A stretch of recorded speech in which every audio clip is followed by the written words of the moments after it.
குரு பயிற்சி பலன்கள் கன்னிராசிக்கு மே 14ஆம் தேதியில இருந்து ஒரு வருஷ காலத்திற்கு முழு பலன்களுக்கு கீழே இருக்கக்கூடிய லிங்கை கிளிக் பண்ணி பாருங்க. இந்த பதிவில் இவர்கள் எந்த விஷயங்கள் எச்சரிக்கையாக இருக்கணும், என்ன பரிகாரம்ன்றது பார்க்கலாம்.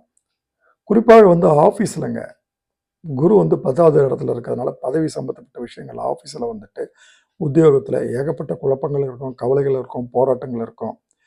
பட் இறுதியாக இவர்களுக்கு வெற்றி கிடைத்தாலும் அந்த பிரச்சனைகளை இவர்கள் அனுபவித்து தான் ஆக வேண்டும் என்பது விதிங்க. மனைவியுடைய ஆரோக்கியத்தில் கவனமாக இருக்கணும். மனைவியுடன் கருத்து வேறுபாடு வரும். குடும்பத்தில் அந்நியர் தலையிடக்கூடாது.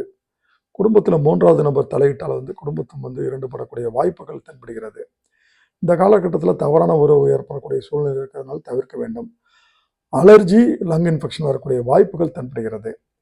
பரிகாரம் சனி பகவான் வழிபாடு, தட்சிணாமூர்த்தி வழிபாடு, நவகிரக குரு வழிபாடு